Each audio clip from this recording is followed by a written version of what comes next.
Hello, welcome to AM Reviews. I'm Angelina Maria. On tonight's docket, we'll be talking about Faves of 25.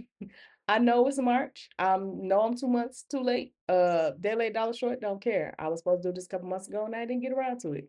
Oh well. But anywho, I'm gonna also say this: caution, spoiler alert, spoiler alert. That is pretty much how I describe the films, the documentaries, and the TV shows that I'll be discussing tonight on tonight's program. Anywho, let's get started. First up on the docket is a few movies that I enjoyed um at last year in 2025. Um, First up is Old Guard, which is actually a Netflix original film. I want to say it came out in the summer. It does star Charlize Theron. Just to give a little backstory on what the film is about. First of all, the film is actually based on a book series. Um, but anywho, Charlize Theron's character, they're immortal. So it's a group of these immortals. It's a couple. It's a gay couple of two men. It's a the black girl. She's the youngest of the immortals. We have a guy that actually turned on them for money, so they had to bring him back into the fold. And actually, one of the guys in the gay couple, they was both Italian, by the way. I want to say, I want to say I'm right. Anywho, one of them who was like the hardest on dude when he found out he turned on them because they both got tortured.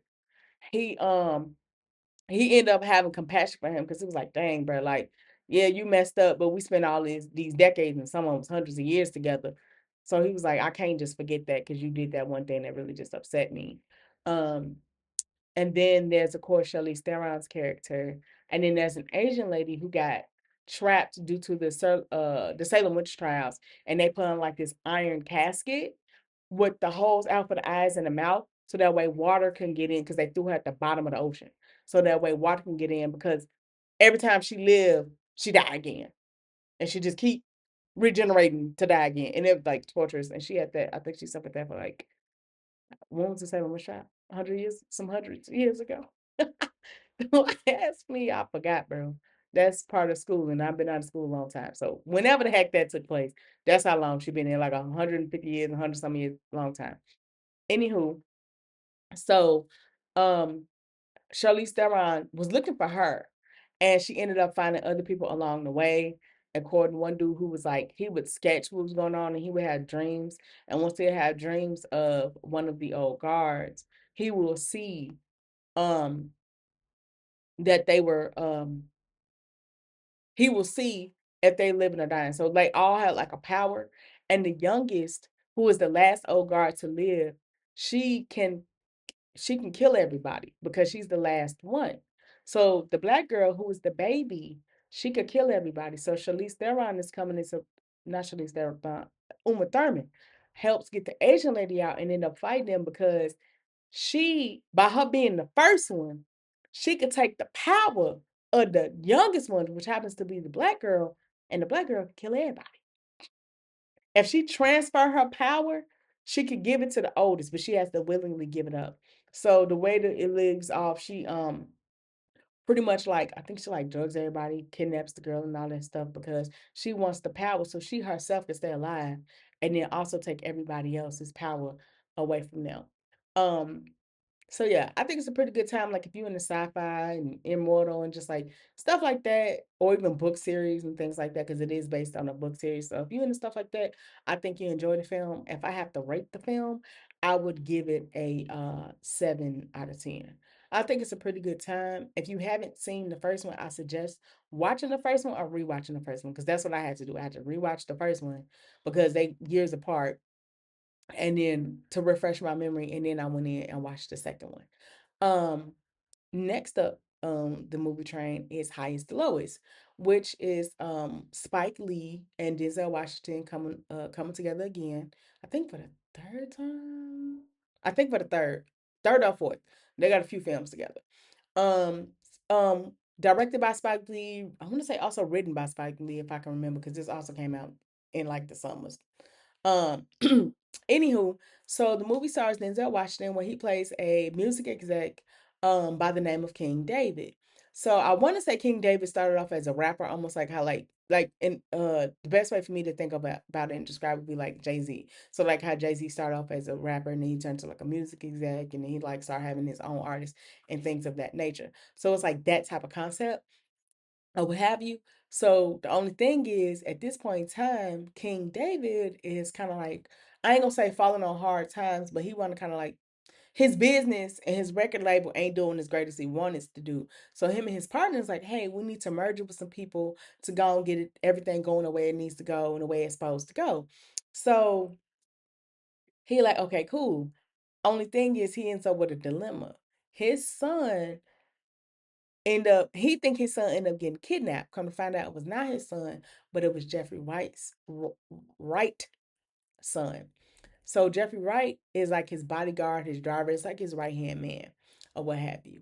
So his son ended up getting kidnapped, but he thought initially that it was Denzel thought initially it was his child because that's what the kidnapper said. I got your son, because Jeffrey Wright's son wore like Denzel's son's jacket or something like that. So he was like, I'm looking for him in this jacket or whatever. So that's the child he snatched, and he was like, okay, I'm willing to pay whatever. I forgot what the amount of money was because, like I said, this came out in the summer and I was supposed to do this months ago. Anywho, so he wanted X amount of dollars, and that was right about the same amount of money he needed to make said business deal so that his business, his music business, would not go under. And so he got with the police. Come to find out, his son walked in the door, but walked in the door late. You're like, what the heck are you? I thought you got kidnapped. And he was like, what? No, I didn't get kidnapped, but I almost did. I tried to stop dude from getting kidnapped. Come to find out, it was Jeffrey Wright's son. So he was like, Jeffrey went to Denzel and was like, I know your son is safe. He said, but if you could save mine, that'd be nice. So he was like, but my son here, my son good. This ain't my problem, bro. He was like, but my son though, I don't want my son to die. So he made a deal with the so Denzel was in between the rock and a hard place. Either save my label or save your son. And I know you can't pay me back because you ain't got the money. I know what I pay you. And I know what you make. You don't have the money to pay me back, especially not to keep my record label and all that stuff. So, anywho, he talked to the police, and this got to be in Brooklyn. But in Brooklyn, I know they call it the subway because it goes underground. It also does go above ground, just like I live in Chicago. In Chicago, we have the L. It does go underground, underground, with the ground and then above ground. And the subway does the same thing in New York. They just call it the subway because a lot of when you go in, you got to go underground, and a lot of the L's are like that as well. So I digress. So he gets to fighting with ASAP Rocky's character, who happens to be the kidnapper, and he gets to arguing with him and fighting with him to the point where he loses the bag of money, and did nobody get the money. So not a money loss. So he goes to the police like, hey, y'all gonna insure this money, right? And they was like, not our problem. You shouldn't have lost it. And then he goes to the record company like, hey, y'all saw what happened. The money slipped. How we know you didn't drop it on purpose? So it was kind of like he started off in between a rock and a hard place between save my company and save this man's son to I lost the money, finna possibly lose my company, and all I got is a child in the hospital who can't help me find this man, so that way I could prove to my company that I didn't, because some people's like, how we know you didn't work with him? Really? Really? So it just was like all bad for a while. But the only thing about Denzel Washington's character, King David, was he had a really, really good ear. Because even his son had brought him early in the film, had brought him Ice Spice or whatever. And he was like interested in meeting with her and stuff like that and possibly trying to bring her on. And he was like, he heard because the dude, I think, put the music on SoundCloud or something like that. And he was like, he would do that, like listen to different platforms where music could be found so that way he can bring in a new artist to see what that was about. He was like, no, I heard this song. This was playing in the background when he was talking to me. I know music. And the boy was like, I don't know, maybe. And he was like, help me. So come to find out, he ended up tracking the dude. And he was like, he ended up finding, which is ASAP Rocky's character, he ended up finding his baby mama. And she was like, yeah, he idolized you, da da da da da. And sure enough, that's what got him caught up. And he ended up going to jail. And he was like, we should work together. And this, that, and the third. He was like, are you crazy? I almost lost everything because of you.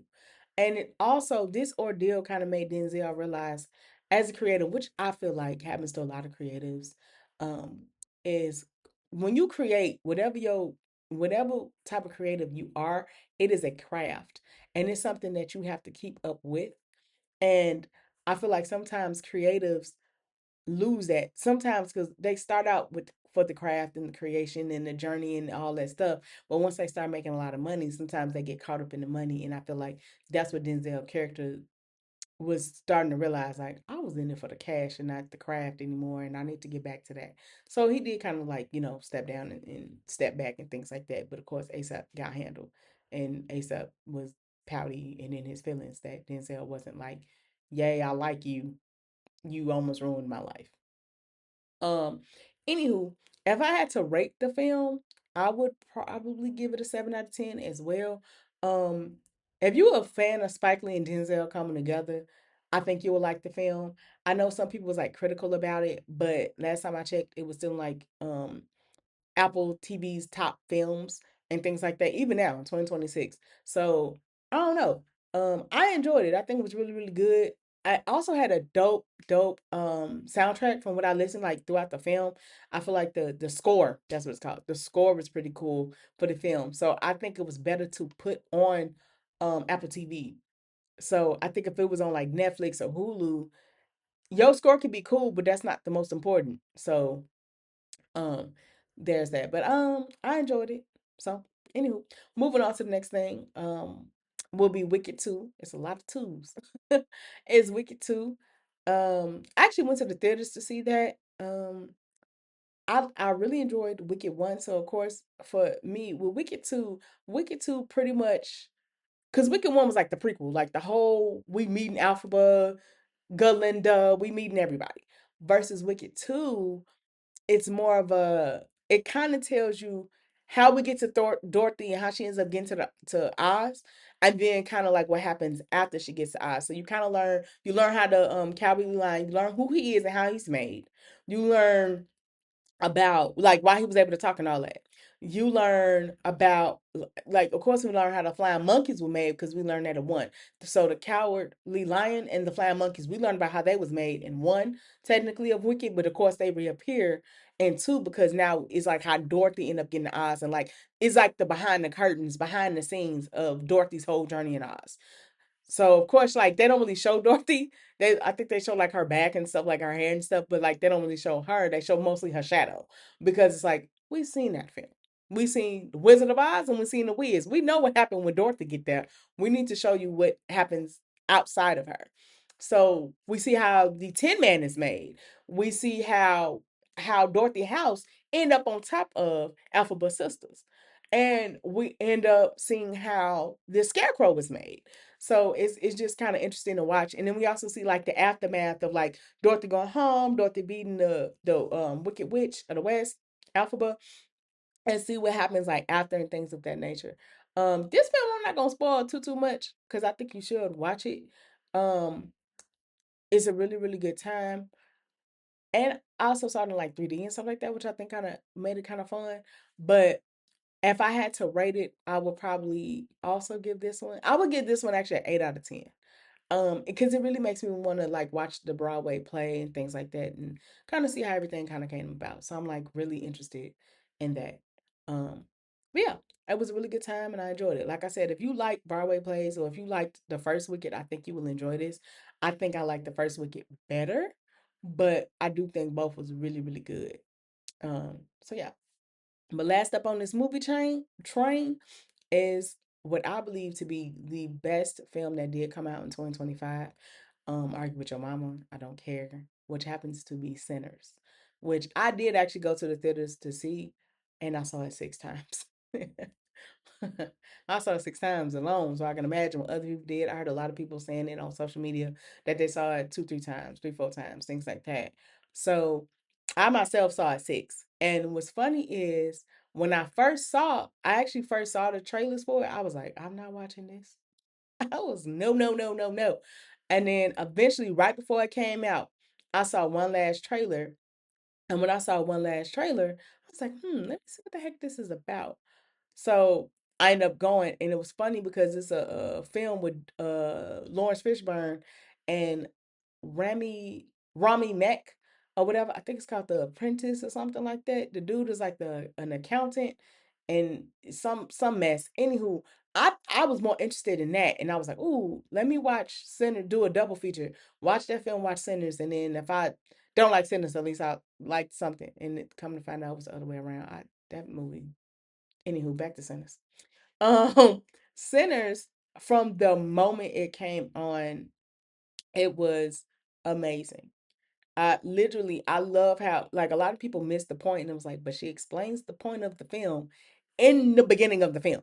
So, like, literally, she explains like sound, she explains the ancestry, she explains the gift, the talent, and things like that. She pretty much explains Sammy. Like, some people have a voice that can transcend not only genre but generations, and I believe that to be true.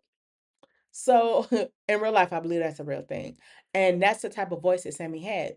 Sammy had the type of voice that not only transcended genre, even though he preferred blues and grew up singing gospel, his voice also transcended generations. Mind you, dude was a Dublin dude, which I don't even know what Dublin music is called, but Scottish rock or something like that, or Scott or ska or something like that. I think it's spelled SKAI, ska or something like that. So like he got that type of person's attention who was singing Dublin songs. So it's like that ain't blues and that ain't gospel. So how you get his attention? So but anywho, for those who have not seen it, just to give kind of a little bit of the plot, it takes place about this boy by the name of Sammy, aka Preacher Boy. He is that of a preacher's. He's a preacher's child, and it takes place in the Delta, Mississippi. So this is like the 1930s, 1940s.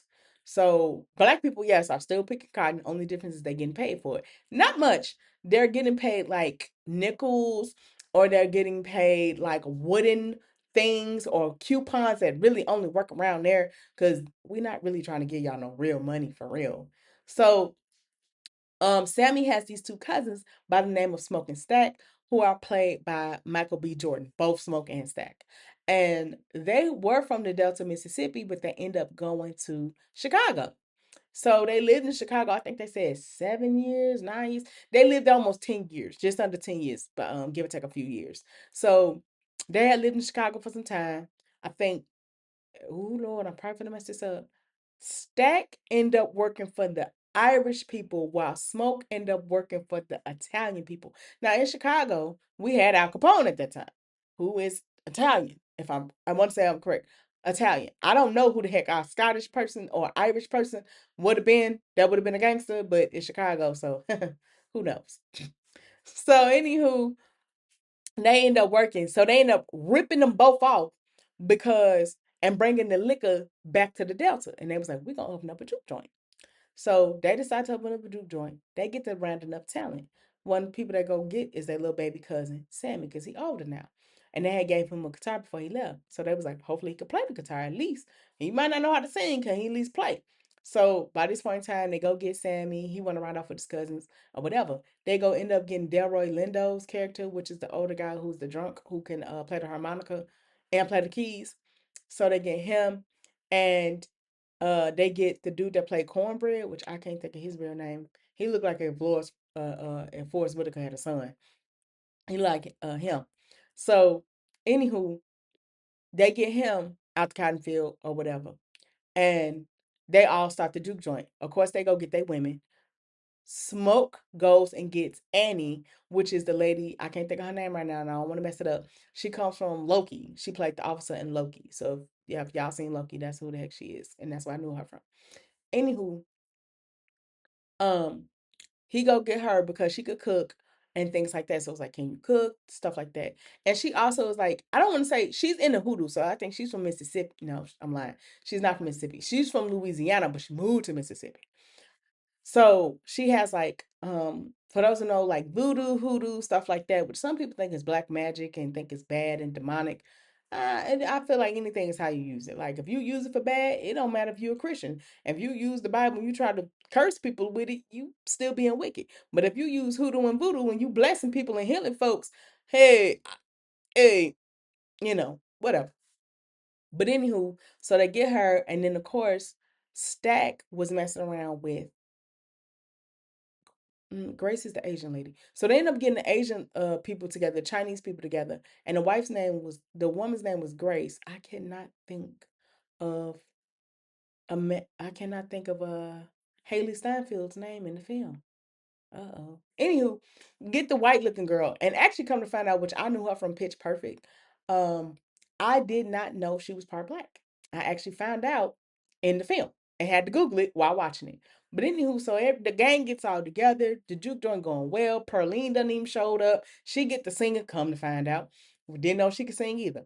So Delroy Lindo also reinforces his character, reinforces what was said in the beginning of the film. Hey, this is a talent, this is a gift, use it, da da da da da. And he explains what it is and what it does. So the point and theme of the film gets explained multiple times, but a lot of people miss it. And the main point and theme of the film, for those who did miss it, was pretty much as Black people, we are, how can I put this? We we usually have a talent and a gift that can transcend not only genre but generation, right? So, and then it's like a double entendre. So let me go with the name, the point of the name, right? Sinners. Sin can only be in if you let it. Like sin has to be welcomed in. So with if you know anything about Dracula and how vampires came about, it's supposedly the man was dying and he wanted his son back. So he made a deal with the devil.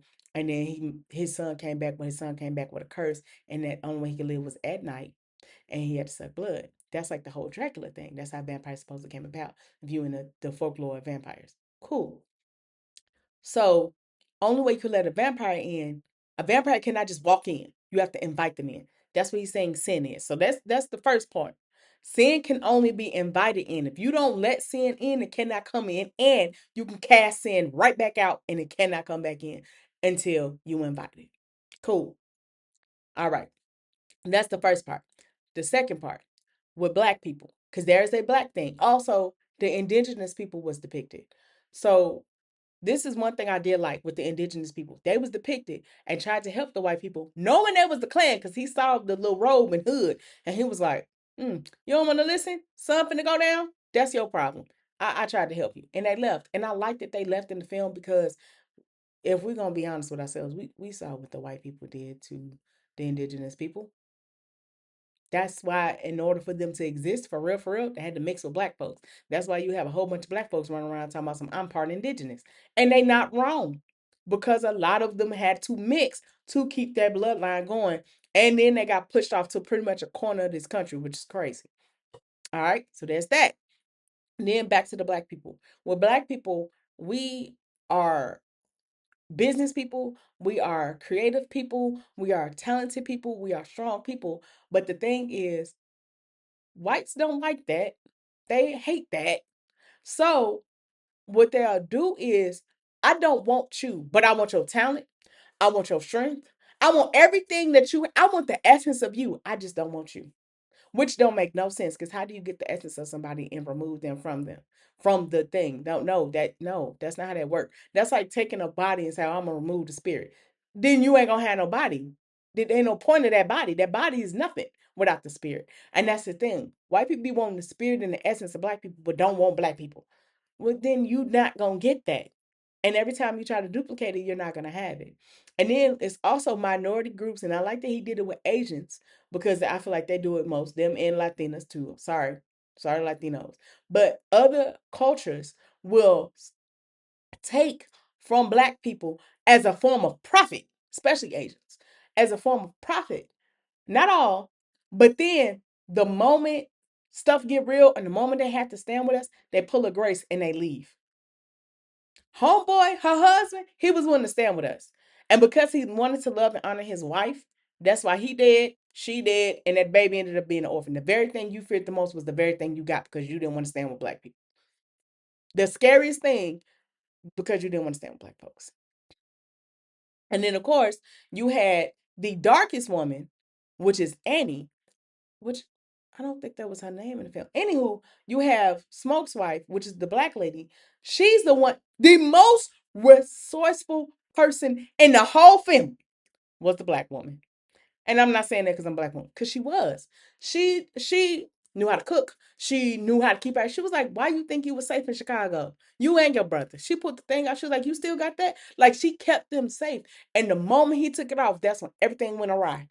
The whole time she was able to keep him and his brother safe. And the moment he took it out, everything went to hell in the handbasket. So anywho, she ends up finding out she was like, he either a haint or a vampire. So she was like, if he a haint, he not gonna respond to this. But if he a vampire, he is. So she, which was smart. Let me go ahead and throw this garlic in your face and you respond. So she found out he's a vampire. They found out they're a vampire. And what a lot of people missed was like when Ramick comes in. Now, mind you, a lot of people are like, well, Ramick's not white. He's Scottish. True. And initially, they weren't deemed Scottish and Irish people were not regarded as white people. They was indentured servants and had to serve next to us, and then became overseers. A lot of them did. So that part is true. But the thing is, you're white presenting, and you will use the fact that you're only white presenting and not fully white, and then to get in with the blacks. And then once you benefit off us, I'm out. And that happens a lot. So there's that whole thing. Um, so that's what they were trying to get you to understand as well. And then last but not least, the Ku Klux Klan, which really are the Aryan race white people. Oh, you thought I gave you this building for you to have a juke joint and really work for real? Nah, child. No, no. This is a slaughterhouse. And I love that in the end, it was him killing the KKK. That warmed my little bitty heart. I was like, kill him again. I'm sorry. I'm not though. But anywho, a lot of people miss the point of like him passing and then seeing his wife. And then there was like some people made fun of it, and I was like, no, it was like the point of him knowing he can come home, and when he come home, he gonna be with his family in heaven. Like that was the point of that, which I thought was beautiful. But the final scene, which I love because like I said, I'm from Chicago, and Chicago don't get a lot of credit for really nothing other than gang violence. That's the only thing y'all want to give Chicago credit for. I promise y'all. Y'all don't want to give Chicago credit for nothing good, which is wild to me, considering how much we have contributed to this country as Chicagoans. But I digress. Anywho, I love that they had Buddy Guy, which is a blues legend and the father of Shauna, who is actually a rapper that used to rap a lot with Ludacris in the early 2000s. Yes. So to have Buddy Guy be like the older Sammy and stuff like that, I thought was really, really dope. And I shout out to Ryan Coogler for doing that because he wrote, directed, and produced and everything in the film. And he's from Los Angeles. He from California. I don't want to say Los Angeles because I don't know exactly where he from. Because I don't he might be from Oakland, Compton, he might be from the Bay Area. I don't want to get this wrong, but I know he's from California, and the fact that he acknowledged a city he didn't have to. He could have made them from his home, and he decided to make them from mine. So I really appreciate that. Anywho, oh, before I go on to the next thing on the program, I do want to rate this film, and if I have to rate it 10 out of 10, and I think they deserve every Oscar that they up for. I know they're probably gonna get snubbed, but if anything, I need Michael B. Jordan to win. I need Delroy Lindo to win because people think that man just came out. First of all, that Negro was in Crooklyn. That movie came out in 1996, I think. That's my favorite Spike Lee film. And he was a Leo mama in Romeo Must Die. That's 2000, 2001. The man been out over 20 years at the bare minimum. And he been out longer than that, technically. But I'm just saying, if we doing film, the man been out like 30 years for sure, for sure. So and I'm glad this is his first Oscar nom, so I really hope Del Rolando get it. And I think Michael B definitely deserve it. And I'm gonna need Best Picture and Best Director. I'm gonna need that because for that music scene alone, yeah, I'm gonna need that. But anywho, like I said, I give it a 15 out of 10 because I ain't never seen the movie 6 times in theaters. No, never. So that was phenomenal. Anywho, next up on the program is a few documentaries that I saw in 2025. First up being AKA Charlie Sheen, which first of all, I didn't know Charlie Sheen was Latino or Hispanic. I didn't know that. I thought they was Caucasian. Uh who is his brother? Uh I can't think of his Emilio Escobar or something like that. Emilio Escobar. Him. whatever the heck his name is, him. That's his freaking brother. And I was like, what? That's not his brother.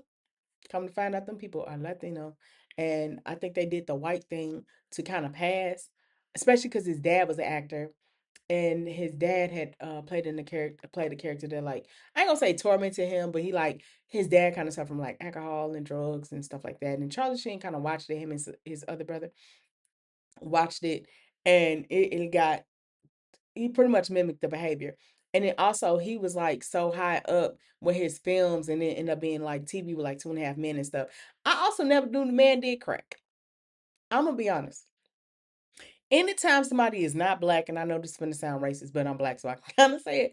Whenever, because black crack was originally come down from the government to give to black people to make them addicted, so they can end up in prison. The drug dealers can end up in prison, and the drug addicts can end up in prison. That was the whole point of crack. Send these Negroes to prison. Because once I give you crack, you're going to have to fight for turf. Then I'm going to have to give you guns. Everybody going to prison. That was the whole point. Being a crack addict, being a drug dealer. Crack dealer, crack addict. Both y'all go to prison. So to hear anybody else do crack, I'd be like, how the heck did it even get over there to you? Because it was not put in your neighborhood. It was intentionally put in ours. So how did you even get over there? And it was funny because it was also not a black person selling him the crack. I was like, what? And he was doing 8 balls. Like he was doing an 8 ball a day. For those who don't know, an 8 ball is a pretty big rock of crack. So that's a lot. And he was doing a lot. And then he had a car, a Porsche, I'm gonna say. He kept driving off the cliff like 2, 3 times. And then he did eventually clean up his life. Even after 2.5 Men, he went on like tour and was just talking to be talking, and people was paying him for it. And but he did clean up his life. I think I don't want to say he's a single father, but he is though. He actually is a single father because the last baby mama of his baby, she couldn't really get it together. She's still struggling from at least where the doc point was. Um, it was pretty good. Like I feel like this. If you was interested in 2.5 Men, like I didn't like just watch 2.5 Men, but I had seen episodes and I thought it was a pretty cool show. So I think if you was kind of interested in it, you are going to enjoy this because you're gonna be looking like, are you serious? It's kind of crazy. Um, Next up is Catfish Unknown Number. I'm not gonna hold you. This story. Okay, let me go back just a second. If I had to rate Charlie Sheen's documentary, I'm not gonna hold you. I'll probably give about a 7 out of 10. It was a pretty cool watch. Anywho, back to Catfish. This takes place. I can't think of the small state. I want to say Missouri, and I don't want to be wrong. I think it's in the state of Missouri, but I don't want to be wrong. Anywho, it's in the Midwest. I know that for sure. Um, so it's this little white girl. She about in the sixth, seventh grade. I can't think of the baby name. But she ended up dating this little white boy named Owen. Cool. So they dating each other, talking or whatever. Out of nowhere, the little girl gets a text. You're ugly, you're fat, Owen don't want you, da da da da da. It's right about homecoming. Let me not say homecoming. I want to say it was right about some little dance. Okay. So she like, what the heck? Whatever. Go to the dance on, have a good time. So a year later, text message pop back up. You're ugly, you're fat, he want me, he coming to me, da da da da. All types of craziness. So then Owen started getting the text as well. Yeah, da da da da. All this sexual, perverted, just crazy text message, just outlandish. So it gets to the point where Owen's mama and the little girl mama get to going to the school. They want an investigation done. They get to going to the police. An investigation is being done. They get to calling the girl she was beefing with. And they're like, she didn't do it. They get to calling her. They get to checking cameras. They get to calling old friends that she used to be cool with, that she ain't cool with no more. The little girl get depressed. Cool. This goes on for the calendar year. This takes place. Come to find out, they bring in somebody else. Another dude. Was it? I don't think it got to FBI, but it got to like higher up. It got to like a real investigation. Like it got higher up.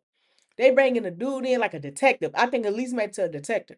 A detective get to doing it. It's like he get to looking around. He was like, I can tell exactly who did this. The mama. So they go to the mama house to arrest her. But this, I'm not gonna hold you, and I'm not trying to be racist. If they was black, ain't no way they would have been this calm talking to this lady. But I digress. So they were like, "Hey, you want to sit down? We need to talk." Oh, what we talking about? So we had a break in the case. Oh, okay, what happened? Well, come to find out, you are the one harassing your daughter. You are the one harassing Owen, and you are the one harassing the cousin. Cause it got so bad, she got to harassing Owen's cousin. Had that baby just said her little braces. So that she was like, oh, really? They was like, we're gonna have to check your computer. We're gonna have to check your phone. Come to find out, the mama lied about a job. Mama ain't had no job. Never had a job. Even her own cousin was like, oh, she do was lying. I could have told you that. It was bad. Like, it was so freaking bad. But the thing that really killed me was the police was so freaking calm with her. And I'm looking like, if it was anybody else, y'all would not be this calm. Y'all would be, get on the ground, da da da da. Especially because technically you are the one that fought for said investigation. And you are the reason why we investigating people. You the problem. And you asking for a problem to be solved, and you the issue. They was calm with her. They ended up telling the daddy and ended up telling the daughter what happened. The mom, I think, went to jail for like a year or two. She didn't go to jail too long. She went to jail for a little bit. So she go to jail. She come back. Of course, they like, you can't be. The daddy like, I want a divorce. Come to find out, she was lying. I think she like ran through some money. Like it was all types. Because I think they had to move. It was all types of craziness. And to be honest, also I think the mama wanted the son because that's just weird. She wanted the Owen boy. That's just weird. Um, but the daughter by the end of the film, by the end of the documentary, is pretty much like, that's my mom. I love her. Da da da. And I was like, I mean, I get it because that baby, I think even by the end of the documentary, couldn't have been no older than 15, 16 years old. And if that was my mama that would have did that to me, well, I would be done with her. But you gotta think about it. If her mama did this via text, her mama talked to her cash crazy like that. Like she, like literally, when the police was telling her, the detective was telling the daughter and the daddy, "Hey, this is the mama doing it." The mama opens her arms to console her baby, and the baby goes into the mama's arms to be consoled by the person that did this to you. That's like that's like somebody stabbing you and being like, "Oh, I'm sorry, you're bleeding. I'm sorry, you're bleeding." Like, huh? When I say it, crazy. It's a good watch, but as a black person, you're gonna be like, that's white, that's past white people. I'm not gonna hold you. It's kind of past it. But I digress. If I had to rate the documentary of Catfish, I'm gonna lie, it was really good. I had to give that an 8 out of 10. That was pretty good. Next up is The Truth About Jussie Smollett. Um, for y'all who do not know, um, a few years back, I'm gonna say, 2019. It was a little bit before COVID, so it'd be like 2018, 2019. Anywho, Jussie Smollett was on a big show called Empire, which is created by Lee Daniels, and he played the middle child, who is Jamal, and of Lucius Lyon and Cookie Lyon, who are played by Terrence Howard and Taraji P Henson, and he's the middle child, Jamal. And Jamal was the one that can sing, but also was gay. Because the oldest son was Andre. Andre had no musical talent, but he was good at business, and had the bipolar schizophrenia, which he inherited from Leslie Uggams, who played Lucius Lyon's mama. And then the youngest child, I want to say his name was Bashir Gray. He played not Jamal, Hakeem. He played Hakeem, who can rap like his daddy. Anywho, um, the middle child in Jamal, whose real name is Jussie Smollett, who I want to say is the big brother to Journey Smollett. I think he's the big brother. I think he's older than her. I'm not sure, but I know for a fact he's her brother.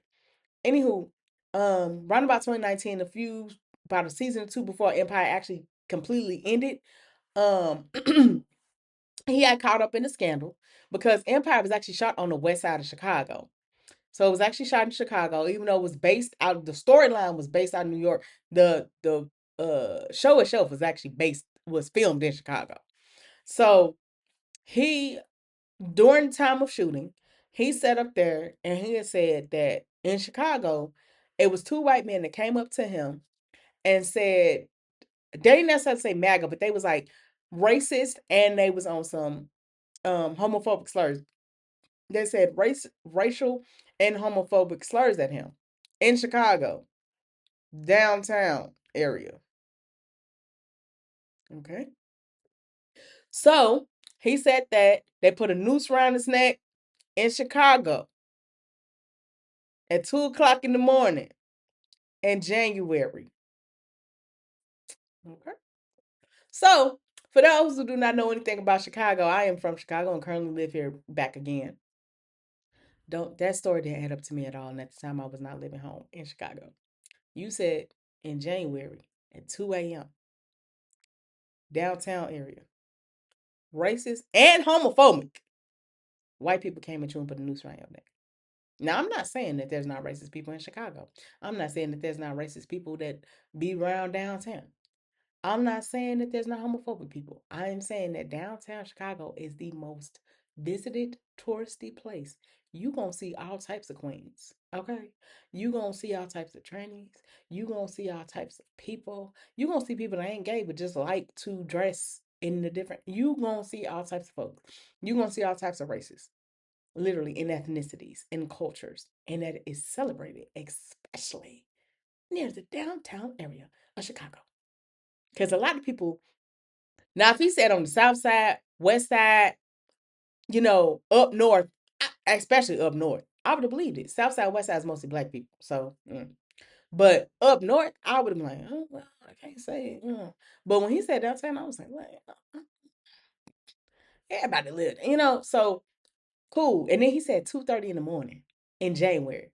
You know how cold it'd be in Chicago at 3 p.m.? It might be 6 degrees. 2:30 in the morning, it's -7 degrees. No one is being racist at that time of day because it's too cold to be racist and it's too cold to be homophobic. So I never really believed the story. So when a documentary comes out, I just want to see what he had to say. Now I'm not gonna hold you. I'm from Chicago. The police are not known to be right here. They was in cahoots with the government to kill Fred Hampton. So I'm not going. We got two corrupt lying parties saying that the other is lying. They point fingers at each other. But neither one of you Negroes tell the truth. So who am I to believe? But in the documentary, I'm not gonna hold you. You're not gonna learn anything. You're gonna learn Chicago Police PD is corrupt. We all know that. That's Googleable. Them Negroes is trash. Well, Justice Smollett's story don't add up. It never did. So you got the Chicago police story not adding up. And then you got Jussie Smollett's story not adding up. So you just sitting up here with a question mark like, okay. So all I got out of this is both you Negroes lied, which is what I figured out. Y'all gave me a documentary for no reason. But this is what I really believe happened. I believe that Jussie, I didn't know he had a music deal. I believe that Jussie Smollett had a music deal and somebody told him, hey, you need to separate yourself from Jamal. And the best way to do that is to get your name in the news as Jussie Smollett and not Jamal Empire. That's what I believe. Because he told them to cut the body cams off. And then my thing is this. Trust me, I done been through some stuff, especially dealing with some racism. You don't want to sit in the racist thing that you just endured. You don't sit in it. Somebody put a noose around your neck. First thing you're doing is taking that mess off. He walked all the way home, or went all the way home with it on, waited for the police to do whatever to see him. He said, cut the body cam off once you see him with the noose around his neck. I was like, yeah, it's giving cahoots. It's giving cahoots. And then Chicago has a lot of security on a lot of stuff. And because big city, a lot of money, some of the security be police officers that are active police officers. They just now get transferred to this thing. And if you know anything about that, like certain cities have that where like police officers, firefighters, that they'll move to that site, especially in TV and film. They'll go there but they still do their job. It's just that they do that as well. So there are some police officers that work, they still police officers, but they work as a form of security or something like that. So it's easy for him to have been like, hey, I think I'm finna do this. What police officer, buddy? I'll slide you some money. Chicago PD corrupt. They going for the dollar. So that's what I really believe happened. Only difference is now because he's Jussie Smollett and people loved him and people liked him and cared about him because they grown to love his character. And then also, like I said, his sister is Journey Smollett. So we like the Smollett family and they was out in like the late 80s, 90s. It's just that she the one took off. And so she the Michael Jackson of the family. He ended up being kind of like the Janet, but Janet took off way sooner, but I digress. So it's like he ended up kind of being like the Janet, if anything. Technically he wouldn't even be Janet. He would be more like Tito. But yeah, he probably like Randy Tito. He probably like Tito. Anywho, so he kind of took off a little later, but it's like, oh yay. So, people cared about him. And when it got out of hand, it was like he ended up going to jail because the police was like, I don't blame them. I'm finna take up for this little lie you done came up with. Like, I'm not finna take the fall for this.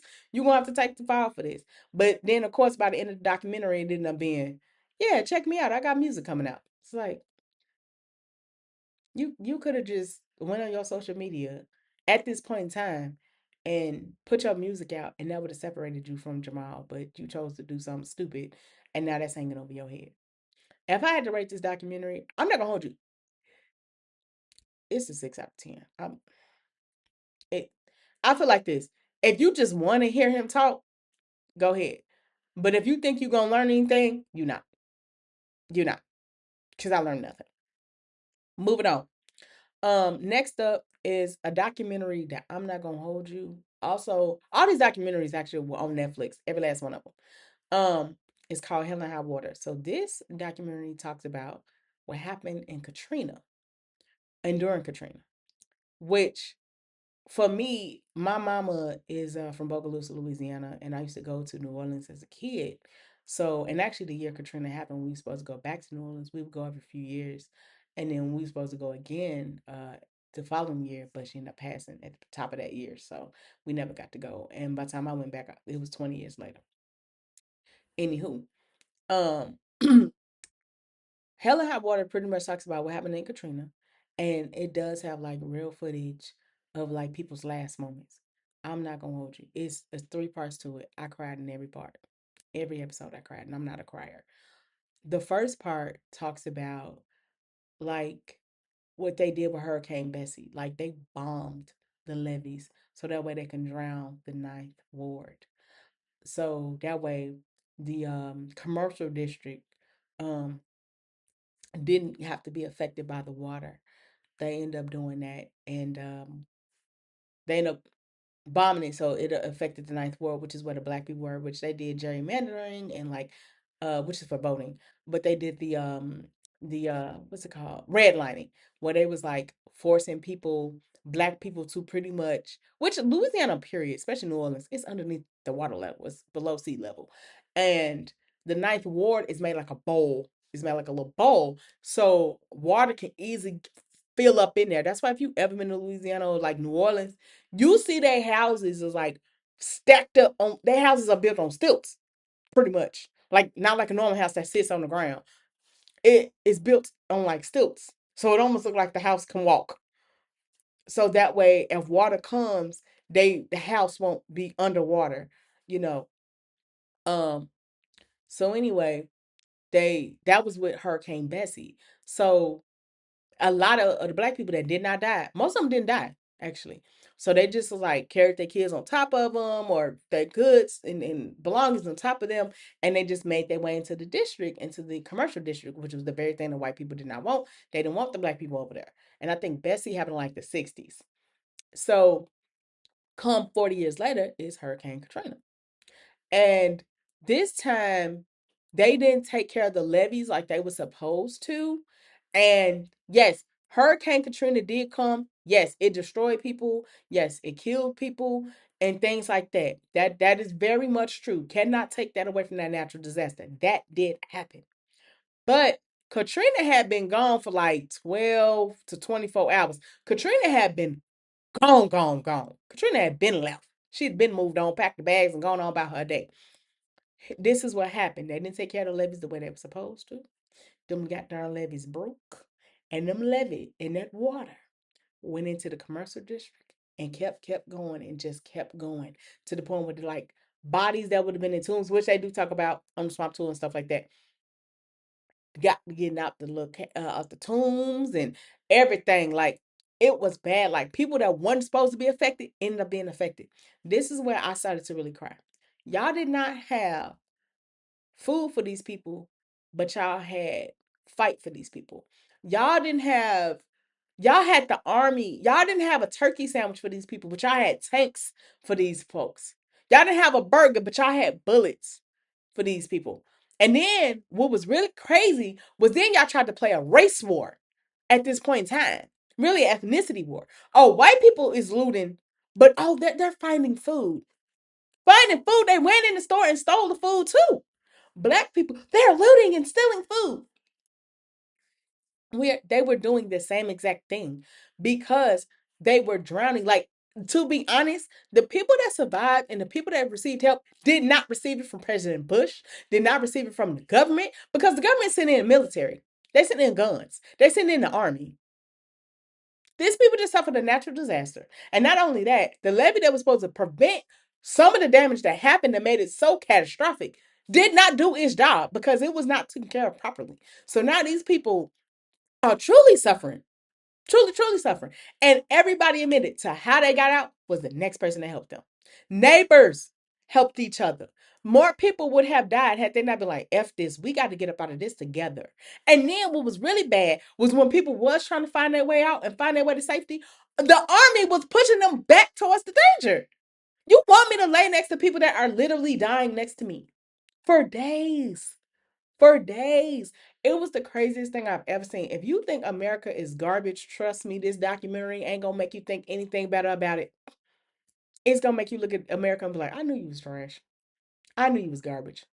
I, and the thing that bothered me was like at the end of the day, I don't care if they black, white, I don't care if they Latino, I don't care if they Asian. At the end of the day, the people that suffer were all human. Humans suffered. You watched your family member die. Like literally, this documentary show people saying that I think this is gonna be my last moment on their cell phone. Let's record our last moments. Bruh. People's last moments. Dying words. Dying words is in this documentary. But y'all care because of the color of their skin. That is the wildest crap I've ever seen in my life. At the end of the day, we all bleed red. At the end of the day, we all need to eat food and drink water. At the end of the day, we all need oxygen. That sounds like we all human to me. When I say if you want to cry and you want to say that America is trash, please watch this documentary. It is a really, really good documentary though. But it also showed that how humans can come together, truly come together. Because when faced with true adversity, we knew we could not count on the government, so we didn't. And they helped each other. Everybody that made it out that was alive, that you do not hear them say, oh, the government helped me. No, you hear them say, a neighbor helped me, a stranger helped me, I'm gonna help the stranger. And that shows that people, when it's time to, we really can come together, which was beautiful. If I had to rate this documentary, I'm not gonna hold you. I'm giving it a 9 out of 10. It is a really, really good documentary. But I will say this, go and get your Kleenex ready because you're gonna be crying. If you feel half of anything, you're gonna be crying. Last up on this doc list, last up on this doc list is the Diddy doc. Oh my God. This documentary, I'm gonna say this, and I'm not even gonna stay on this documentary long. Um, all I'm gonna say is this: what Diddy did to people was horrible, and how Diddy rose to fame was through death and decay and destruction. Okay, that's how he rose to fame. Diddy has daddy issues. He's he's chasing a ghost, and he feel like he haunted by one. It's just my opinion. But I will say this: a lot of what happened to people, and I know some people gonna think I'm being insensitive, but I'm just being honest. For the love of money is the root of all evil. For the love of money. Just pay attention. For the love. Not having money, not working to get money, that's not a problem. It's for the love. A lot of what happened to some of these people was, now some of these people just straight up victims to be victims. I ain't gonna lie, hold you. Some of Cassie was straight up victim. That lady that he assaulted and then showed tapes around, and pretty lady in the beginning, we see on the first episode because there's 3 episodes to this as well. Um, she was a straight up victim. But the people I'm talking about is the dude who we call Leon, the dude who was his business partner with the locks, homegirl Capricorn. It's a couple other people. I'm not trying to say what y'all went through. I'm not trying to make light of what y'all went through. But what I will say is this: he would promise people money, promise people fame, and not really go through on it, which we've all kind of seen. Why you think like all his artists never made it past 2 albums? All his artists. He don't have not one artist. Even himself, when he did Diddy Dirty Money, they did not go. They didn't go past one album. How about that? And that album ain't even bad, especially with the time in which it came out. It's not even bad. Literally, none of them made it past two albums. He never paid anybody. And one thing that I will say that I believe happened that's true, and people try to argue it wasn't, was what he did to Biggie. Yes, I believe that. First of all, I believe he definitely had both of them killed because he wanted the fame. He wanted to be next to Biggie, and Biggie was getting next to Pop, and that was a problem for him. That was an issue for him. That if Biggie and Pac would have really came together, that would have been Snoop and Drake coming together. Because technically they both big. A lot of people don't know this. Pac is from the East Coast. The man from Harlem. I think he went to go live in Los Angeles when he was like 14, 15 years old. That's why Jada know him. She's from Philly. No, she not. No, she not. She's not from Philly. Ooh. But she is from the East. She's from the East. I think Jersey, maybe. But she's from the East, I know for sure. She's not from the West Coast at all. So that's why she knew him. So he really from the East. So if they would have got together, that would have been just dope. Um, and I think he didn't like that because he wanted that spotlight and he wanted to be next to Biggie. Um, but like I said, for the people, some of the victims, some of y'all was in the love for money. Like the Leon dude, I'm not saying this is my thing. He only promised dude like he didn't even promise him $30,000. Dude promised him like 28,000, 29,000. It wasn't even $30,000. It wasn't even six figures. How about that? It wasn't even $50,000. It wasn't even a whole bunch of crazy money. He promised him not even $30,000. And you worked with him and all this other stuff, and you telling me you go to sleep and you wake up and sometimes your butt was sore. Sometimes you wake up in the bed with a woman. Sometimes you wake up with Diddy, but you don't know what happened, and you put up with that, sir. I'm not trying to make light of your situation, but for the love of money, you sold your little booty hole, and then you never got the money. Well, yeah. Why would I pay you? I can just sleep with you. And then when he found out he was on drugs, you weren't like, okay, I'm not with this. Let me back up out of this. He was like, oh, okay. Because you wanted $28,000. That is crazy. Now I can see if he said 280,000, I still wouldn't have went. But I'm like, well, I mean, six figures. I mean, that's a life changer. $28,000 might be a year changer, not a life changer. $250,000 is a life changer. That could be a life changer for a normal person. But $28,000, people make more than anywho. Then his partner, I think his name was Eric. His partner, you just let him finesse you completely. You let him finesse you completely. Then he was like, then he sexually assaulted me. I'm not trying to be insensitive, sir, but you let that go on for money. You let that go on for fame and notoriety. You wanted the fame, you wanted the money. Diddy knew that, and he manipulated a lot of people out of their draws, especially men. He knew how to manipulate people out of their draws because he knew they wanted fame. And Cat Williams said that he said, I wanted for the power. And people say Cat Williams was crazy. People say Cat Williams was wrong. Cat Williams had been saying same thing for 20 years. And then this came out and it was like, oh, he wasn't lying. He ain't been lying for 20 years. He even said, I wanted to desperately go to these parties. So he found out what went on in them parties. And he was like, nah, I'm out. I'm out. I'm out. I'm not tooting it up for nobody. I'm a boy, Damon. Y'all remember my famous line? I'm a boy, Damon. What? But anywho, if I had to rate this documentary, I will say it was very well put together. 50 Cent did do a really good job, even though I don't like to get 50 Cent credit for a goddamn thing, but he does do well with TV. So he did a good job on this. But like I said, if I had to rate it, I'm not gonna hold you. Documentary wise, I give it a 10 out of 10. It was a very good documentary. Very good.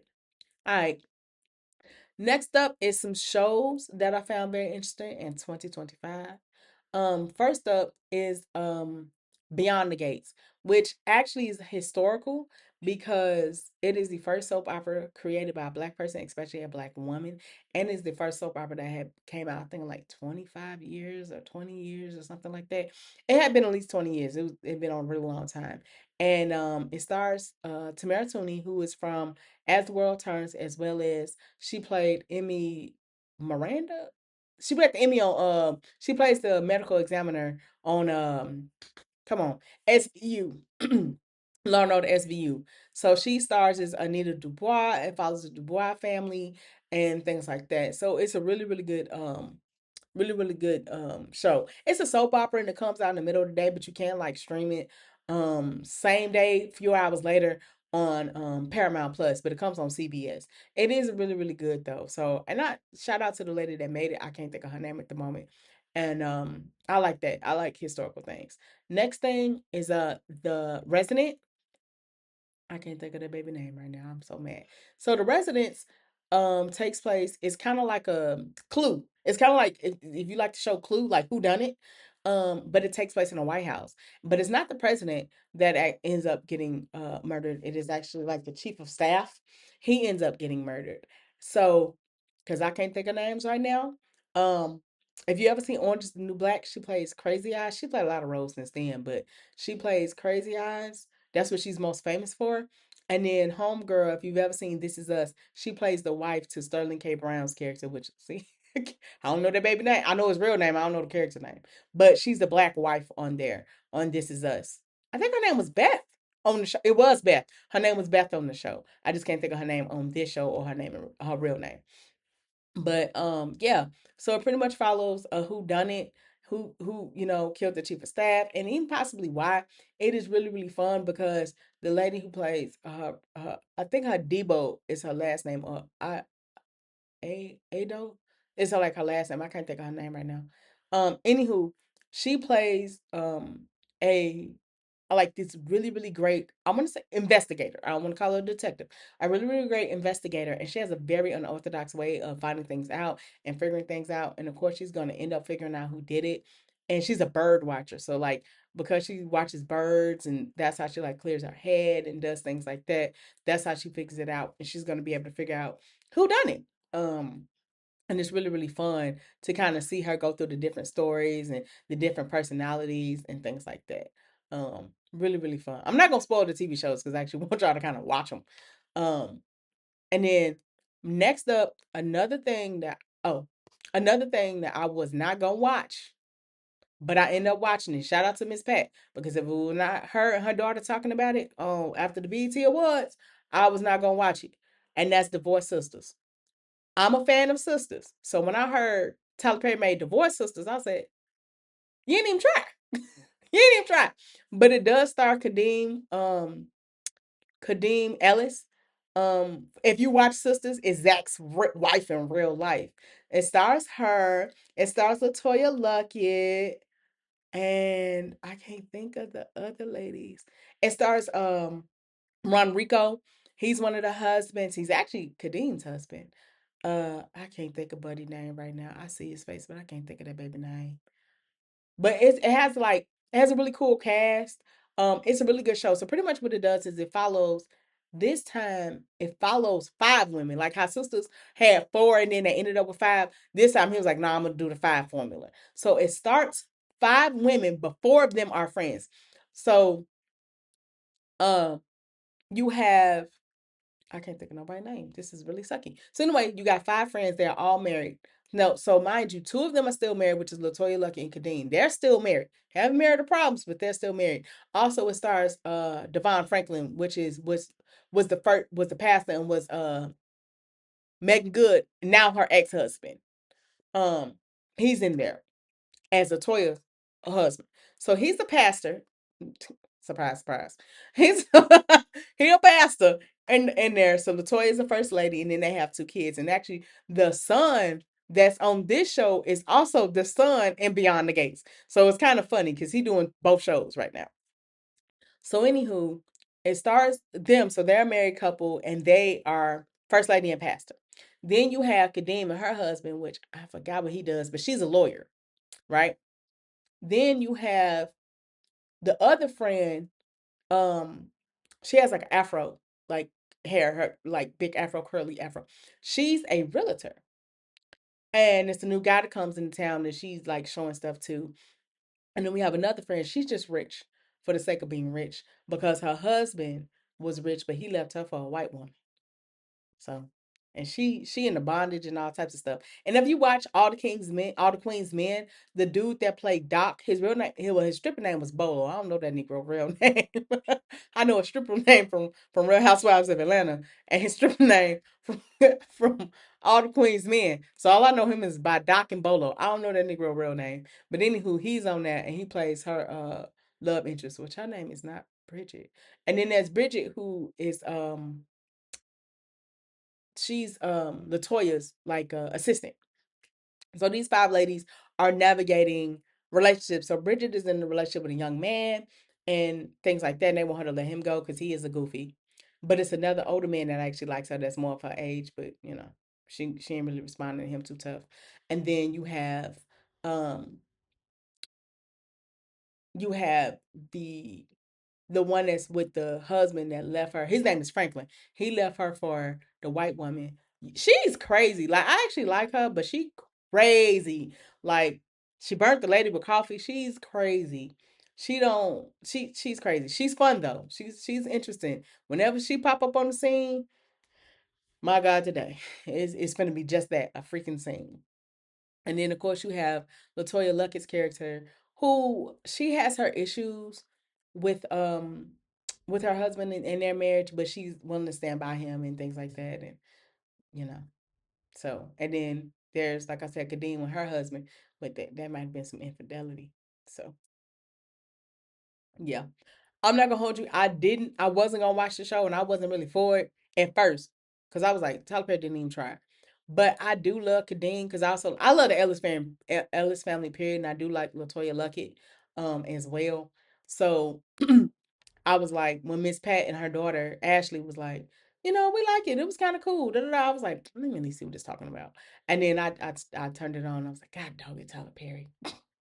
Darn it. He did a good job. So I would say give it a try. At least give it a try. The whole first season is out. I don't know if they're gonna do part B to season one or just do a season two. You never know what's happening. Anywho, next up is Safe Space, which can be found on Tubi, which Beyond the Gates is on CBS and Paramount Plus. If you didn't watch it live, The Residence is a Netflix original. That whole first season is out. Divorce Sisters is found on BET Plus. It is a BET Plus original. And then there's Safe Space, which is what I'm going to talk about now, which can be found on Tubi. And that is actually a Kevon Stage Studios. Yeah, Kev on Stage Studios production. It is really, really dope. I love Kev on Stage, Fredericks. I love him, especially when he get to be with the stage crew, which is him, that chick Angel, Tony Baker, to hear more. That's like the core of the stage crew, but there's also Patrick Cloud, B. Lou, um, oh Mel Mitchell, um, Denora Wilcott, because more so Quinn Walters, which actually Angel brought them, but still like they kind of like the outer, like it's part of the stage group, but they. So I that's everybody who in it. It's a couple more people in it that I name. I think her name is Jamila. I follow her on TikTok, but I think her name is Jamila. She be what they call it, yapping or whatever. Her. Um, if you want to know which one she is, she's the one with the Nora Wilcox. She's the one that got the mama-in-law that's the issue. When I say her, Larry, hilarious, hilarious. So pretty much, let me tell you what it's about. So Safe Space is pretty much because sometimes Kevin on stage be watching like reality shows with his wife. Actually, they used to have a podcast with that chick Angel and her husband Marcus Tanksley, which is he ain't in the show. He ain't in this one. He in Church season two though. Anywho, they would rate it was called The Bald and Beautiful, where they would talk about reality shows, which I think is like Love Island or something. Anywho, so he pretty much took like couples therapy and all that stuff into like them therapy shows and made like a mockumentary out of him, which is hilarious. So he's the therapist, right? And it is kind of like sketch. So it's like it's kind of sketch and improv at the same time. So it's like all he did was y'all are now a couple, y'all are now a couple, y'all are now a couple, and it's like, okay, this is gonna be our issue. And they're like, that's it. And he just let them go. And speaking of that chick, Angel, like if you watch like oh my gosh. Assistant living, Tyler Perry's assistant living. Her husband is the husband on assistant living, which his name is Naeem. I can't think of his last name, but his name is Naeem. And anywho, he on there with Angel and they going in on each other. It is hilarious to see these couples d- kind of disrespect each other, not fully. Like, it's kind of funny to watch them. It is hilarious. He put Patrick Cloud and Mel Mitchell together, and she was talking about all the men she could be with that was slid to her DMs, and it was funny. Like it is freaking hilarious. Then sometimes they'll turn on him, and like when somebody was like, "Oh, so you're not gay?" That's what make me think you're gay. Like he was like, first of all, there's nothing wrong with being gay, and there's nothing wrong with this. It's like I'm married. Like, bro, it's so funny. So it's like if you like, and I know some people like, oh, I don't want to watch Tubi for nothing. I'm telling you, please go over there. Yes, it's worth the little few ads that you're gonna have to watch. That show is hilarious. Like B. Lou's character, she want her man to be like I think she from like New York or something like that. And she want her man because she got on Tim's and everything, which is kind of funny. So she want her man to be like a roughneck. Now, dude, mind you, he used to like be real rough and rah, rah, rah, he muscular, but then he stopped being as rough and started being real gentle. And she like, yeah, choke me, yeah, yeah. And he like, see, I don't like doing that, Queen. You so she like, oh, it is so freaking funny to see these couples interact because like Quinn and Tahir, he be fat and she used to be fat, so she stopped being fat, but she like to see him eat. It is the craziest freaking thing. It's the craziest thing. Like you see these couples come together, and you gonna like just divorce. Oh no, Tony Beck and his wife, she want a lot of sex, and he like I don't want to do all that. I don't want to do all the sexing. She said, "All right, well I'm gonna have to get somebody else." He said, "Good, let me go help you find the dude." She was like, "What?" Freaking hilarious. The show is freaking hilarious. I love it. I love it. I love it. I can't wait to see more of what Kevin came on stage has to offer. Season one, I'm actually gonna rate this one. I give it 10 out of 10. He is hilarious. It is hilarious. Um, Anywho, next up is this is actually you can find on Disney Plus, which is and if you have the Disney Plus Hulu bundle, you can find it on Hulu as well. Eyes of Wakanda, which is once again, as y'all, I don't know if y'all noticed, I like Ryan Coogler. He done showed up everywhere except for the documentary. He make a documentary, it's gonna be on here too. Ryan Coogler made Eyes of Wakanda, and that is actually the dude that did Sinners, did uh Wakanda Forever, all the Creeds, the Creeds. So that's him. So pretty much this is actually animated. So what he did was he shows like the different uh Dodger Mallory, them people. So that's like which is the bald women with the spears, them people, the Dodger Mallory. So he shows them and like the artifacts that they have to find. That has the it ain't antimanium. What is it called? Vibranium. That has the vibranium. So they gotta go get that back and retrieve that and stuff like that. So that's the thing with him, they're going to go find that and like pretty much save the world and do their missions. So we get to meet them and things like that. It is really, really good. Yes, it's animated, but it's not necessarily for children. I think it's more of a family thing. So I say, please, by all means, give it a go. Definitely. Really, really good film. I don't know. I think it's just a mini series. So I think it's done. If I had to rate it, I'm not gonna hold you. I'd probably give it a 9 out of 10. It was really, really good, and I really, really enjoyed it. If not a 10 out of 10, I really enjoyed it. Next up is Ironheart, which I want to say Ryan Coogler was behind this too. At least it was the producer. So this takes place, for those who do not know, in one of the universes in the comics.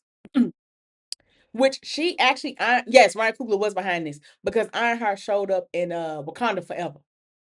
Um, and she ended up helping Suri get home and stuff like that.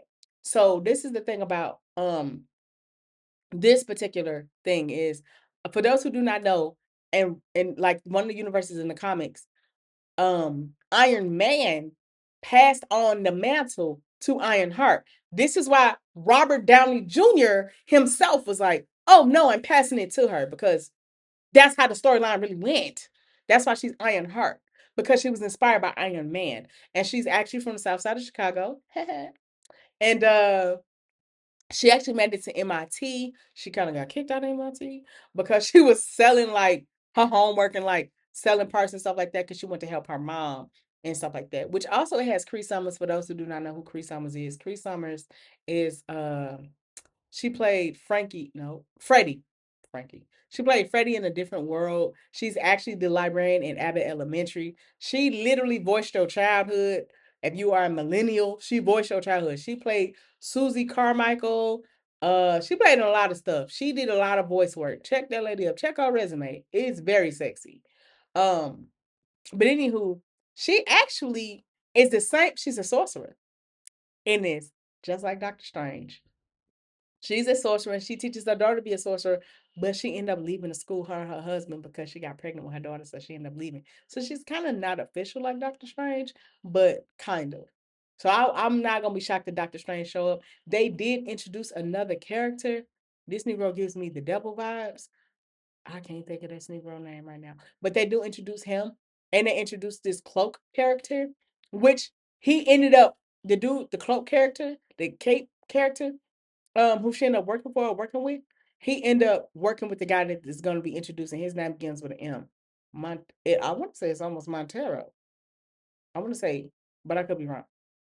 But yeah, so pretty much it follows this girl who she ended up having to go back to Chicago, and she ended up working on this. She ended up working on her suit, right?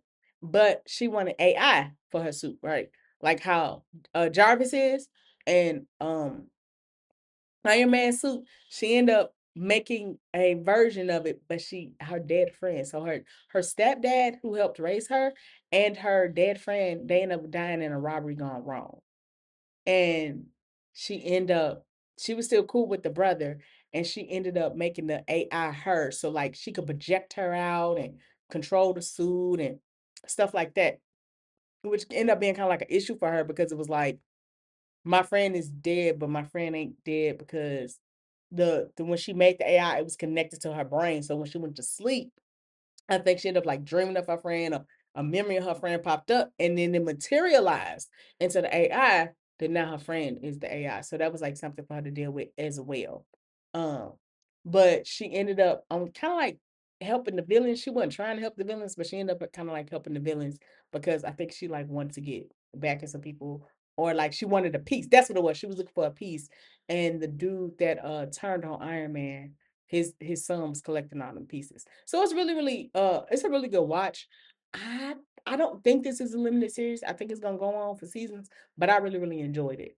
Um so I think if you like Iron Man, you like Marvel, and especially if you love the way they interweave, because I love the interweaving of Marvel, especially what Disney is doing with Marvel. And I know some people don't like all the interweaving. I like it.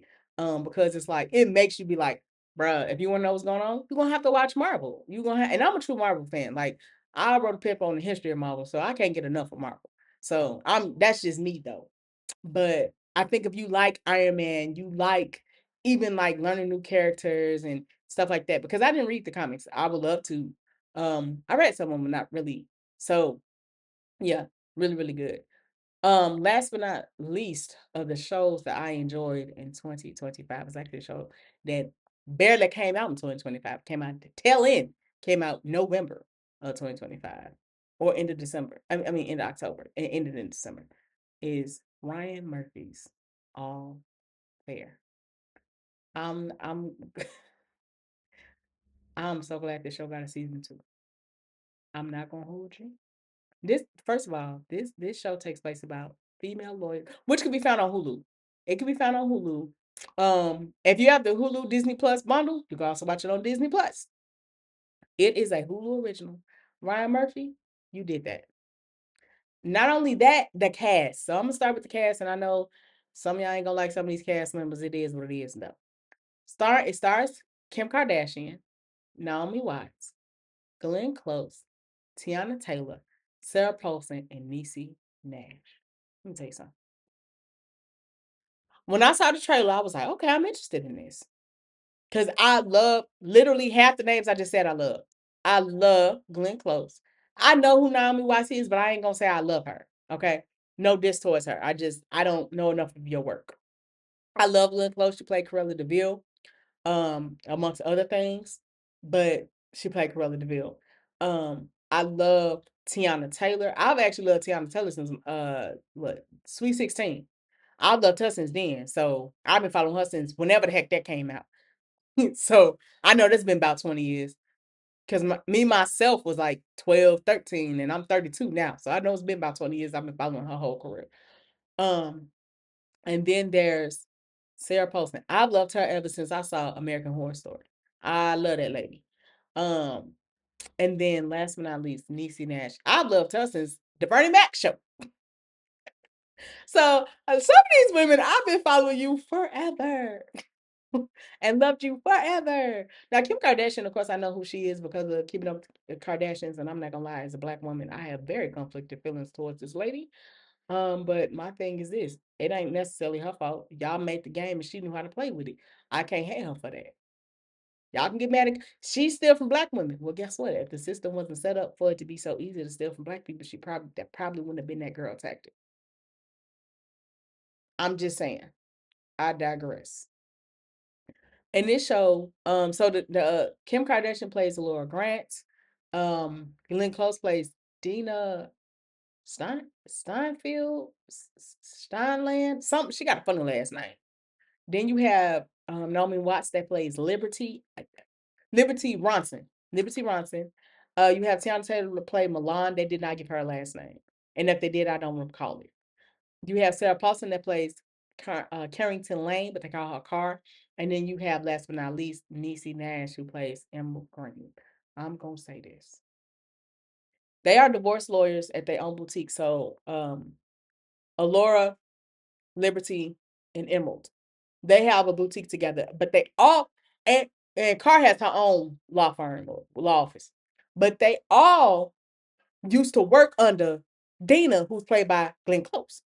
Now, Tiana works for Alora, Liberty, and Emerald, but Milan ended up sleeping with um Alora's husband. If you have not seen this, spoiler alert, spoiler alert. Plus, that's told in the pilot, so that you'll learn that the first 5 minutes of the show, like not the first 5 minutes, but like you'll the first episode, you'll figure that out. Anywho, so I'm gonna say this, and I'm finna get off of it. First of all, when I first saw it, I saw the Rotten Tomatoes. I saw the whole nine, right? And it was like, oh, it's bad. I saw people make fun of it, da da da. Because the first 3 episodes was very Laura Grant, Kim Kardashian heavy, right? So everybody thought the show was gonna be about that. Then episode 4 came out. Niecy, I want to say that woman whole government name. Carol Denise Niecy Nash Betts. That baby played, she played the hell out of Emerald Green. She played that role. She played that role. She played it. Whenever I would see Miss Nash Betts play a character, I'd be like, oh, it's Niecy Nash. I know she does a good job every time I see her, but I knew her name. So I would just see her. Even in Donna. I was, oh, it's Niecy Nash. Shut up for getting Amy. By the way, she need another one. Ryan, go get the girl one more Emmy. She need one more. Okay? Let me tell you something. She played that role so well. Then when the next week came, I looked at it. It was #1. I said, "Oh, watch they get to season 2." This is the Emerald Green Carrington Lane show. It is the Carr and Emerald show. Baby, the monologues, the back and forth between them two, because Carr ended up on the out. So let me just give a little bit of backstory before I really get into it. So pretty much, and it's showed in the first 10 minutes. So pretty much, they all worked on a law firm under Dina, which is Glenn Close character. And it was the boys club. And first of all, speaking of their fashion speaks to their personality and the case. So I also pay attention to that. So Dina, she wears a lot of suits, but like her shirts and brooches would be very feminine. So she was in the boys' club. She was the only woman. That's why she brought in nothing but women. She brought in Liberty, which is Naomi Watts' character. She brought in Laura, which is Kim Kardashian's character. She brought in Carrie Teen Lane, which is Sarah Paulson's character, and she brought in last but not least Emerald, who is Niecy Nash Betts' character. Cool. So she brought them all in. That made her no longer the only girl. When they got tired of that, they was like, bro, I'm not gonna be disrespected by these old white men. Like, I'm so tired of this. So Liberty and Alora was like, we finna leave. And then Alora was like, well, what the heck do you want us? Like, what the heck you want to do? Because like they're the managing partners. Like, we really can't do nothing. And she was like, we gonna do something, we getting the heck up out of here. So anywho, she ended up they end up leaving. No, Dina ended up finding out. She was like, I know y'all want to leave. What's up with that? And she was like, if y'all want to leave, I'll give y'all my blessing. She said, y'all can only take one person with you, though. Either another lawyer or another a worker of this law firm, but not a client. So you can take a person that work in a law firm, or you can take a lawyer with you, but you cannot take a client. I mean, I can't let you do that. Cool. So she gave her blessing. So mind you, she knew it was gonna be between Car or Emerald, which they call him Car and M. So they end up going to Emerald, which is Niecy Nash Betts' character. And she has triplet son. Now, mind you, both of them are single mothers. Car has a daughter, and Emerald has three, she has triplet sons. So Car has a 2-year-old, M has 8-year-olds at home. So cool. So they hear her checking her sons, da da da. So they like, you can come on with us. We finna go ahead and leave. We finna blow this popsicle stand. And she like, but am I finna get fired? Like, does she not like my work? Like, she just questioned everything. Like, what the heck? And she was like, but I got something good going on here. She was like, well, if you come with us, I'll make you a multimillionaire within 2 years. She said, let's go. So M ends up telling Car, but not to rub it in her face, like, girl, if they call me, I know they finna come get you. They can only get one though. So then they like, why won't you take me? You took Emerald, da da da. Why you told Emerald? And it's like, yeah, because she coming. And then she's like, well, she's gonna have, she's gonna get you. And they was like, Emma, Emma, Dina blessed us. It was her idea, like she was for it. And sure enough, she felt the way about it. She felt rejected.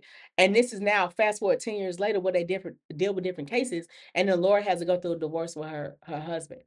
I'm gonna be honest. This show is so freaking good. Now I'm gonna say this: the first 3 episodes. If you are not a Kim Kardashian fan or you do not care for Kim Kardashian, still watch them first 3 episodes.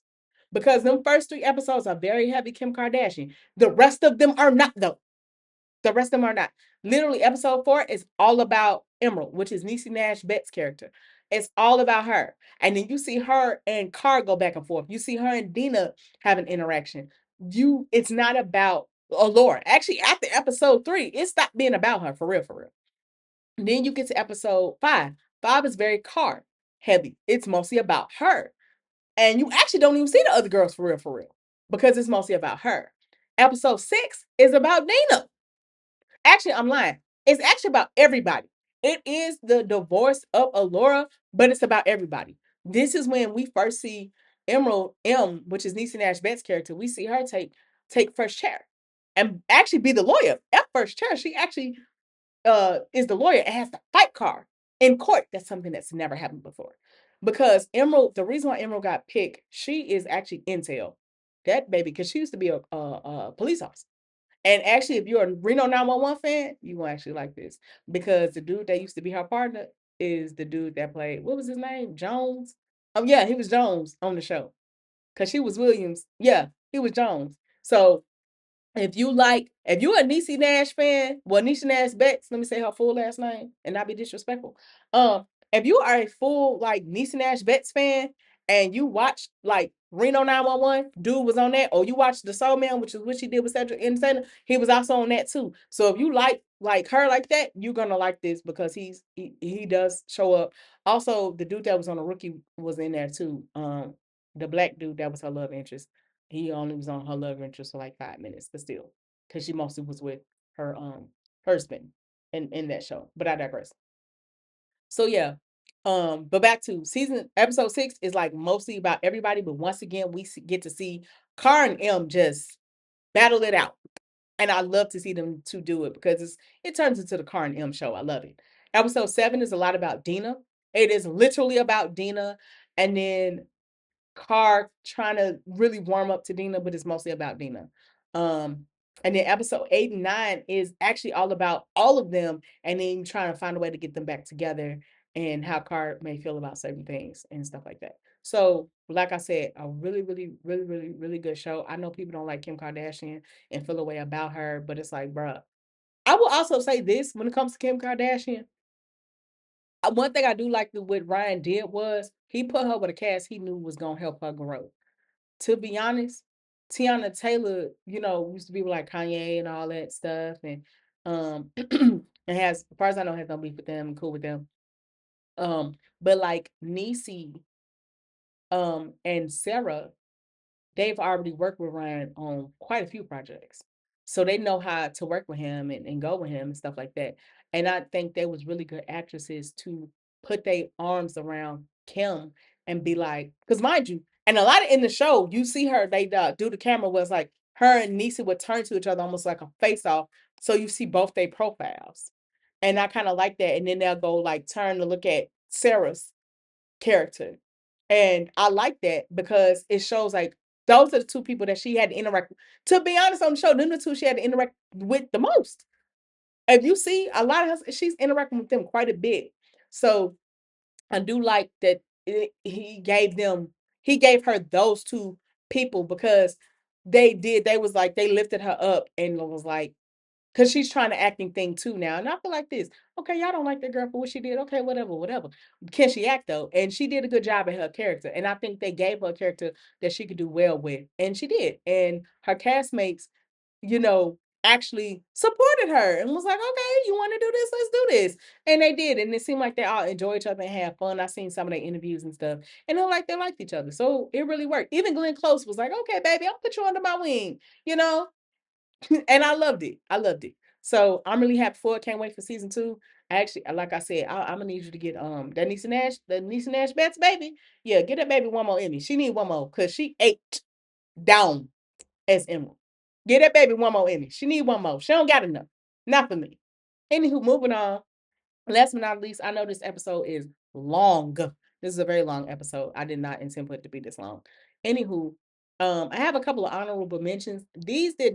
Some of these did not actually come out in 2025, but their season did, and I just really enjoyed it and I want to highlight it.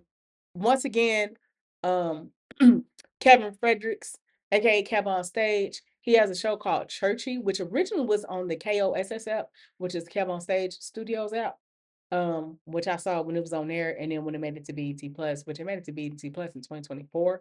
But pretty much BET Plus didn't really do too much to it. They did very light editing. They pretty much just cut that chick Angel out and did like a little bit of editing with the credits. They didn't do that much editing for real, for real. When you actually seen the original episode, they might have did a lot of stuff behind the scenes that may seem significant to him, but as a viewer, I'm looking like I don't see what y'all did for real, but outside the cut, that chick Angel out.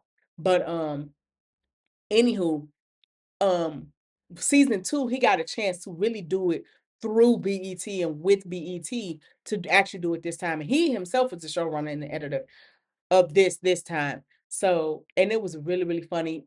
This time he got to add a few of his friends that didn't get to be in season 1 because he couldn't afford them in season 1, if we just being honest, or couldn't get him to do it because of scheduling, if I'm being honest. Anywho, first up being Tabitha Brown. She's in here. She's the mayor. Because this takes in Lubbock, Texas. Yeah, Lubbock, Texas. We have Tony Baker who's in here. He's like this businessman, but he's like kind of crooked. He's in here. It's a dude, I don't know his name, but he's like his rival, a rival pastor. Lexi got to stay. If y'all know her, she be on Instagram and social media called like it's like soul questions or something like that. But I like her. Um, who else? If you watched the first season, the dude that was in choir, he stayed in there. Who else? I'm trying to think. Marcus Tanksley was made a guest appearance. Actually, all his kids made a guest appearance as well as his mama-in-law. His wife just didn't make it. It's crazy. Again. Uh, but it's really, really good. So this time he actually is really being serious about being a pastor this time. And Quinn Walters is also a part of it, and To Hear More was a part of it because that wasn't a part of it last year. So um this time he's like serious about being a pastor. He's really like willing to take on the reins of being a pastor. And I feel like this time we really got to see him do that, and you get to see the adventures. And they changed his girlfriend out, which I'm so happy for. I'm so happy about that. I'm not gonna hold you. The young lady's name is Jasmine Love. If y'all watched uh Miss Pat Settles It on BET, she was in the first season. She was one of the jurors. So I was actually happy about that. And I actually like that chemistry. So we get to see a relationship grow and build. I don't know if they're getting to season 3. I pray they are though. Because it's really, really good. And it's the episode on there. I think it's like episode 4, season 2. And it's the one where Quinn Walters got to get like, I think her driver's license or something. And she kept going down to the courthouse. When I say she had me dying laughing. That lady had me hilarious. So I was really, really happy to see that. Um, so, like I said, can't wait for me to get to season 3. Next up is Wednesday season 2, which is can be found on Netflix. I'm a big Wednesday fan. I actually like what they did with season 2, where we learned that like, kind of where her power come from. We kind of learned why Tyler is what the heck he is. We learned about Thing.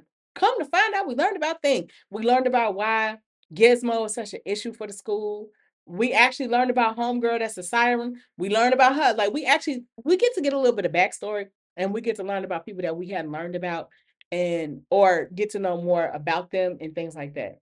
It was really, really good. We get to see how things come together.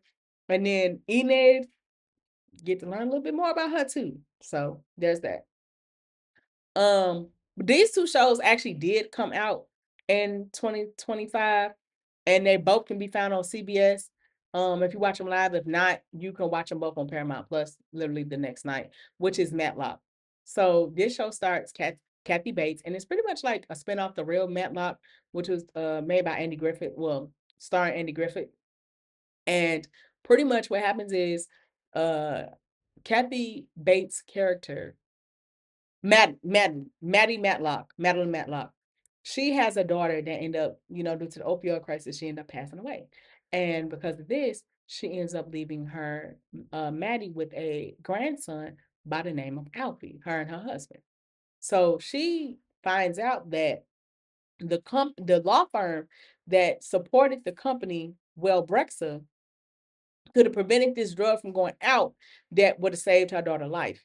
And because of that, they didn't. And then her daughter ended up ODing, and her daughter wasn't the only one. So she ends up on like this warpath of finding these people and seeking justice. And with that, she ends up becoming she was already a lawyer, but she became like a lawyer in the law firm and kind of sneaking around and doing a little bit of detective work and things like that. And to see undercover work to get what she can to see who did it, who was behind it, so she can get them locked up. It is a really, really good show. I actually like to see I'm a big fan of Kathy Bates, but I actually like to see Kathy Bates in this role. And I like it because it's like she's an older lady, a fish out of water. It also has Bo Bridges in it as well. And I just like to see the way the show is constructed. I just like it. It is currently in season 2. So if you have not seen it, you can catch up, and they actually have episodes running right now. The day it come out, I don't know. I want to say it's like Tuesday or Wednesday, if not Thursday, something like that. But last but not least, um, of these honorable mentions, is Watson, which actually stars Morris Chestnut, which I also like as well because Watson was actually a friend of and the sidekick to oh baby, what is that baby name? Sherlock Holmes. So this time they made him black, and he has to still deal with minority. The dude Mariotti, or I can be mispronouncing his name, him, and they made him Asian, which I like. And so he has to like battle him because he thinking that Sherlock is passed. And when he woke up, he ended up with like an injury because they all ended up like jumping off a cliff into like this river, and then he had to um he had to like find like the pieces once for his own brain and his own like issues and stuff like that. And he has like this interesting hospital that he runs with his now ex-wife, and he take on very, very special cases and like hit health anomalies and things like that. So it's really, really cool if you want to find like if you into medicine or just like interesting sci-fi type stuff. Well, I ain't gonna say sci-fi. Well, yeah, I guess you can say that. Type stuff, you will like this as well. So those are my honorable mentions. I know this episode was long. It was not intended to be this long, but I guess I had to cover a whole year's worth of things. So let's see how short that was gonna be. But anywho, um, I've been Angelina Maria. Thank you so much for sitting with me and listening to me as I talked about my faves of 2025. Hope to see you soon. Okay, bye.